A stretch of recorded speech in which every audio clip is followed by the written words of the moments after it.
Hello, what's up? Good morning mga Stew. So today's video is, alam nyo na, nakikita nyo naman dito. I-review natin yung Insta360 Go 3S.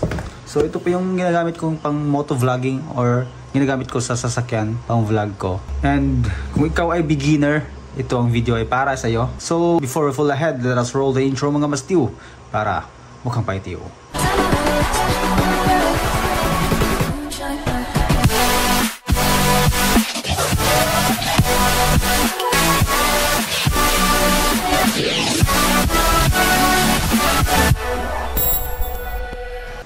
Hello, what's up again mga Stew, marinang motorista signing on. Of course, sinabi ko na kanina, we're going to review about this camera, this action camera, which is the Insta360 Go 3S. Actually, nabuksan ko na tong camera na to, nagamit ko na siya. So yun, buksan na natin. Yan, tsaka yan. So ganito yung forma niya. Actually may charger yan dapat. Ito pala yung charger niya, warranty booklet. So of course ito yung camera niya. Ang mga accessories muna tayo. Ito pwede siyang ilagay doon sa mga windshield ng sasakyan. Dikit nyo lang doon, dikit nyo lang. At matibay naman, nasubukan ko naman to. And ito, mounting naman niya doon sa motorsiklo. Katulad nito, yung video na to, check ko nilagay sa nahan ng aking motor para makita din ako minsan sa vlog ko. You don't need another camera to make video for yourself. Lipat-lipat ko rin siya. Ang kagandahan nito is easy lang siyang tanggalin at ilagay. Hindi mo na kailangan i-screw katulad ng GoPro. Ako po ay GoPro user and nag-switch na lang ako kasi medyo mabigat na kasi yung GoPro eh. Yung Hero 10, mabigat. Meron din siyang 11 yung mini. Kahit mini siya pero yung timbang is almost ganun pa rin. So, ang pinakaganda nito is natatanggal yung mismong camera niya. Ito yung camera natin. Natatanggal to. Pindutin nyo lang dito. Kasi nakalock yan eh. Meron siyang lock dito eh. Pag pinindot nyo yan, hindi pa rin siya matatanggal kasi may magnet. Pero pag pinira nyo yan, natatanggal siya. So ito yung mismo yung camera niya. At yung ano niya, yung cons niya dito is mabilis lang siyang malubat. Hindi niya kaya ng 1 hour I guess, ng tuloy-tuloy. Pero pag sinalpak mo dito is kusa siyang nagcha-charge. Pag ginamit mo naman tong camera na to together na hindi na tinatanggal, okay naman yung battery span niya, wala lang problema, no? Shutter button, ito yung power button and sa settings I guess. So yun, click natin yung power button muna.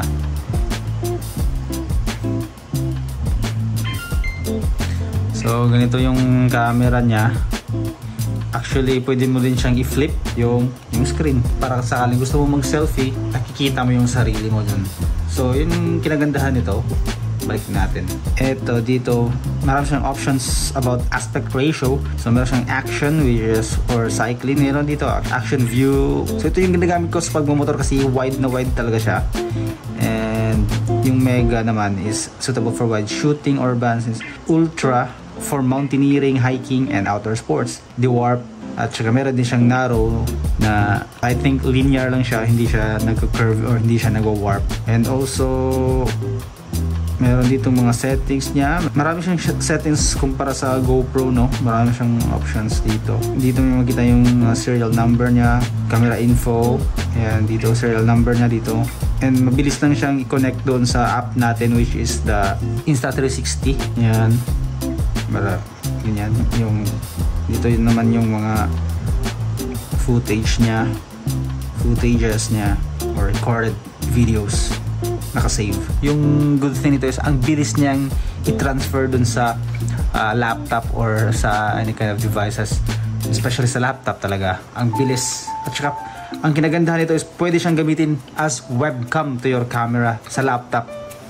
Ito yung ano niya, yung record button. Kahit naka-off siya, i-click mo lang yan. Kusa siyang mag-turn on at saka magre-record. At saka pag ayaw mo na, pag gusto mo na stop yung recording, just press this one and then also it will gonna automatically stop or automatically turn off the camera. Yung resolution niya is 4K yung pinaka-maximum at saka yung frame rate niya is 30. Kung i-2.7 naman natin yung resolution, pwede siyang mag-50 yung frame rate. Kung i-1080p, 50 lang din, wala siyang 60. Modes niya, time shift, slow motion. Meron siyang slow motion dito.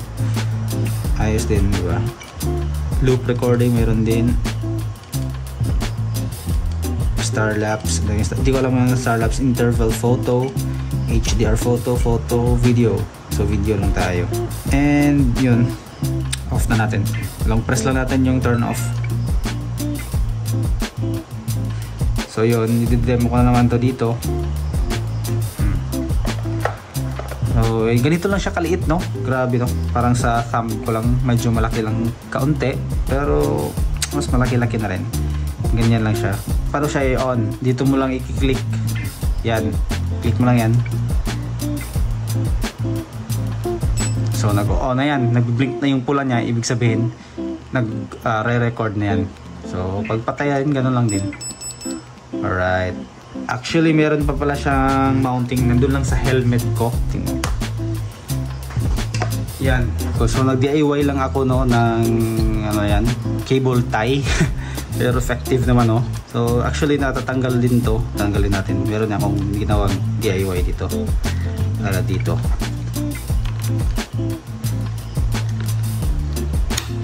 Yan. Yan, ito. Ito siya. Actually, pwede siya sa cap. Ito yung ginagamit ko sa pag nag-vlog ako doon sa about car vlogging. So, ganoon mo lang. Medyo matigas. Ayan. Ganyan lang siya sa cap. Tsaka ginanggandahan to is magnet ito. Kaya, no hassle kasi ganoon mo lang, oh. Pak. Oh. Hindi na yan nalalaglag kasi bakas ng magnet.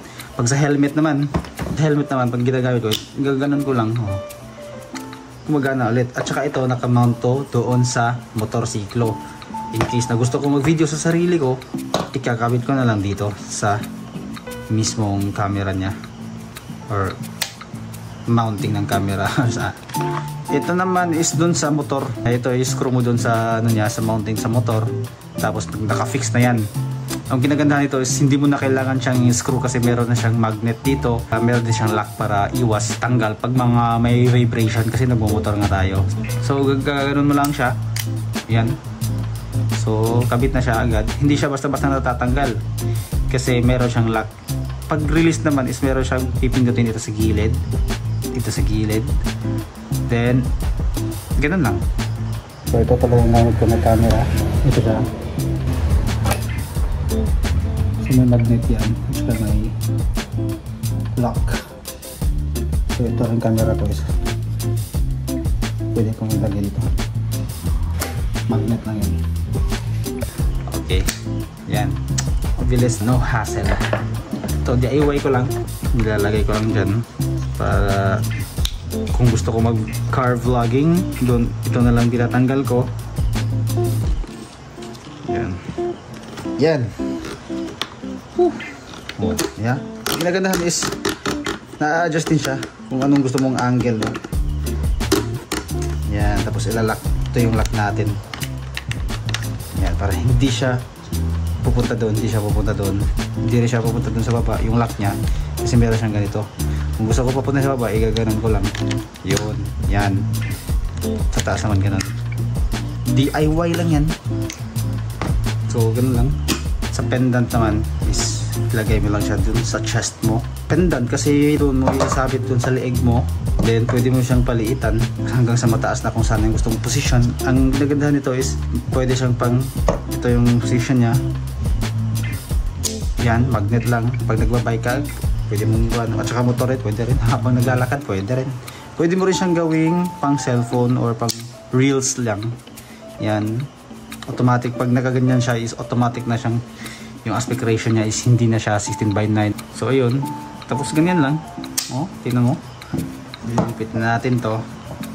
Tapos paglipit naman ito is ganun lang yung paglipit niya. So ayan, yun lang. So yun lang. So papakita ko sa inyo kung paano ano yung quality ng camera niya. Pakita ko sa inyo. You can't win if you don't play. The game might be dirty, but it's okay. You can't win if you don't play. You can't win if you don't play. The game might be dirty, but it's okay.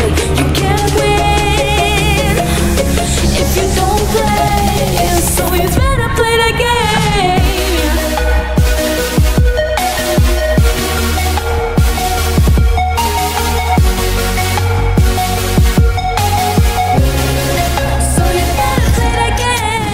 Thank you for watching mga Mastiw. I hope you guys like this video.